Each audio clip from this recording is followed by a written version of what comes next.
샬롬. 여러분, 사랑합니다. 주 안에 있는 우리 형제자매, 주 안에 있는 우리 코헨들, 주 안에 있는 기쁨의 사람들 축복하고 사랑합니다. 오늘 좋은 날입니다. 복된 날입니다. 우리가 주님의 임재 안에 있습니다. 얼마나 이보다 기쁠 수 있을까요? 오늘 바예히 살았으니, 예, 오늘 야곱이 애굽에 살았다고 얘기하고 있습니다. 야곱이는 147년을 살았는데 그 147년 동안 부모님이 함께 하셨던 믿음의 조상이 함께했던 믿음의 고백의 그 자리, 믿음의 고백의 그 고향에서 살았을 뿐 아니라, 그리고 하란에 가서 또한 훈련의 시간도 있었고, 지금은 인생 노년의 애굽에 와 있습니다. 인생의 끝자락입니다. 이제 나이 들고 병들어서 이제 돌아가야 될 시간이 왔습니다. 나그네의 삶을 끝내야 될 시간이 왔습니다. 그래서 나그네의 삶을 끝내면서 많은 믿음의 자손들에게 축복하고 그 하나님의 그 사랑들을 증거하고 있습니다. 요번 토라포션 너무 놀랍죠? 그런데 특별히 하란에서도 살았고, 그리고 믿음의 선조들이 살았던 믿음의 고백에 있는 땅에서도 살았지만 가장 영화로운 시간, 애굽에서의 마지막 생애 17년, 슈브, 아버지께로 돌아가는, 야훼 하나님께로 돌아가는 그 준비를 하는 그 17년이 가장 축복된 시간이 아닐까 싶어요. 왜 그러냐면 이 17년은 이제 축복만을 하는 사람으로 살아가거든요. 전에는 정말 호되게 훈련도 받고 얼마나 내가 죄인인지 나의 죄성이 나의 죄성, 죄의 그런 성품들이 끝장판으로 나타나는 그런 모습도 보게 되고 파란만장했죠. 그런데 지금은 십자가에 못 박힌 손, 그 사랑이 보이고 십자가에 못 박힌 그 손, 그 사랑을 감격하면서 살고 있는 17년 애굽의 생활입니다. 그래서 이제는 십자가에 못 박힌 손, 그 사랑 안에서 살고 있고 하나님의 나타나시는 그 야훼의 손, 야훼의 손은 부족함이 없습니다 하는 고백 속에 살고 있는 그 시간대이기 때문입니다. 이제 나그네의 시간이 끝나갑니다. 그래서 이 얘기는 죽음을 앞에 두고 있다는 거죠. 근데 이 죽음을 앞에 두는 상황에서도 야곱은 요셉에게 얘기합니다. 나는 죽어서도 내 고향의 묘지에 묻히기를 원합니다. 그리고 나를 이 애굽에서 데려가 주세요.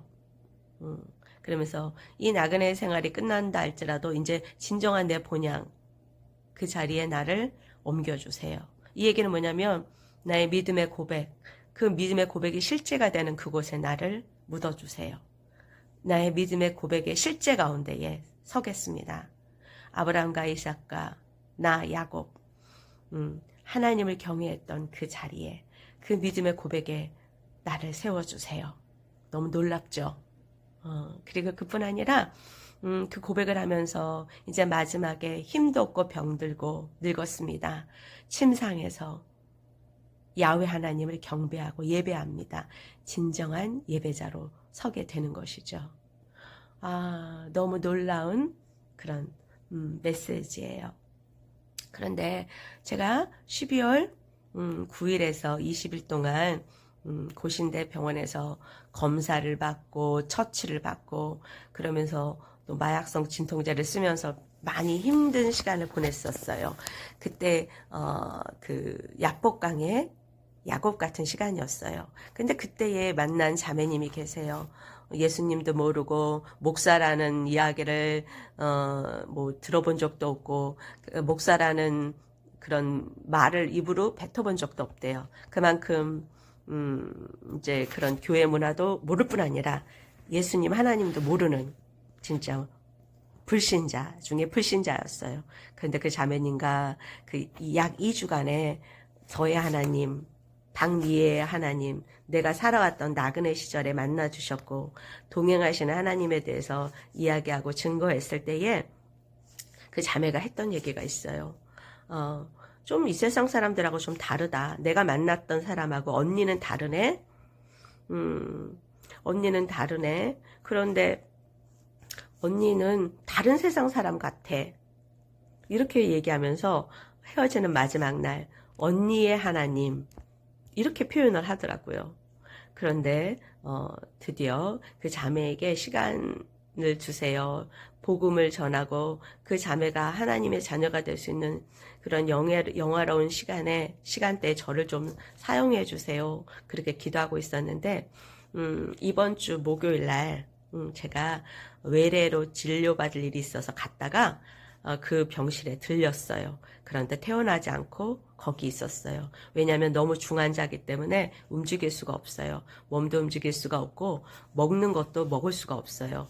왜냐하면 먹었을 때에 이게 소화 기능이 전혀 되지 않아요.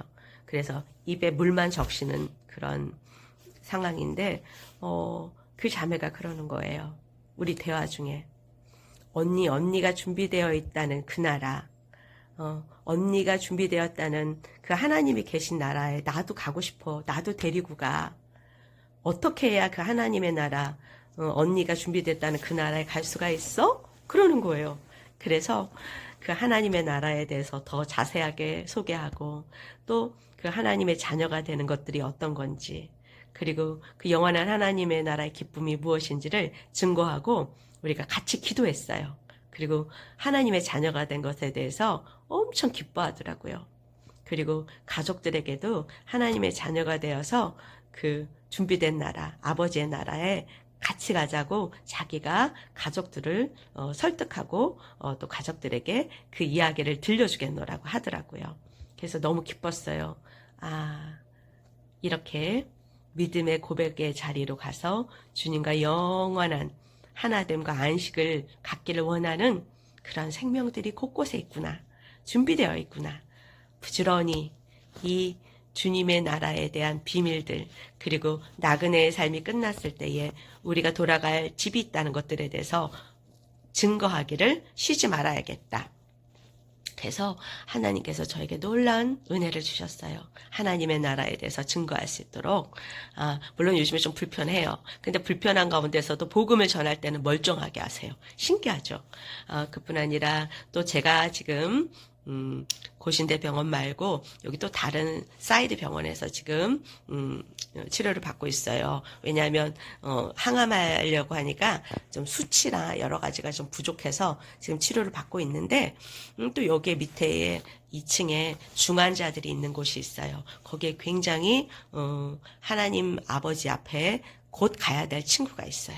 그런데 그 친구도 하나님 아버지 앞에 가겠다고 이제 속히 아버지의 나라에 들어가겠다고 자기를 위해서 기도해 달라 그랬어요. 그리고 온 가족들에게 하나님의 나라, 우리가 나그네가 끝나면 아버지의 나라에 돌아간다고 그러면서 이 땅에서 서로 사랑하고 하나님 안에서 하나 되는 그 믿음의 시간들을 가졌어요. 그런데 우리 이 친구가 그러는 거예요. 목사님 감사합니다. 생애에서 가장 중요한 시간이고 오늘 같은 가족이 믿음 안에서 하나 되고 서로 사랑하고 그리고 또 하나님의 나라를 기다리는 말들 그리고 정말 생에 꼭 필요한 마지막의 말들을 못하고 갈 수도 있었는데 오늘 이렇게 놀라운 시간을 주신 하나님께 감사드리고 목사님이 그 일을 함께 해줘서 너무 고맙다고 이거는 누구나 할 수 있는 일이 아니라 목사님만 하실 수 있는 일인데 어떤 목회자도 할 수 없는데 박미애 목사님만 하실 수 있는 일인데 그 일을 함께 해줘서 너무 고맙다고 이 일을 위해서 하나님이 자기의 생명을 병중에서 연장시켜 주셨다고 그래서 빨리 돌아갈 수도 있었는데 그 고통 가운데 시간을 길게 들이셨던 것들은 주 안에서 이 동일한 믿음의 고백을 듣기 원하셨고 우리가 동일한 믿음의 고백을 그렇게 올려드리길 원하셨다고 이때를 위함이었다 그러면서 너무너무 주님 앞에 영광 올려드리더라고요. 그러면서 이제는 그 주님의 부름을 기다리고 있어요. 그래서 저는 부지런히 시간 될 때마다 그 자매님을 찾아가고 있습니다. 여러분 너무 재밌게 전 잘 지내고 있습니다. 오늘 바예이 주 안에서 살아가는 행복한 삶 오늘 주 안에서 누리시고 그 주 안에서 함께 십자가의 사랑 가운데 살아가는 그 능력에 대해서 오늘 마음껏 누리시며 주님과 동행하는 복된 주일 되시기를 복된 예배 되시기를 축복합니다. 사랑합니다. 샬롬.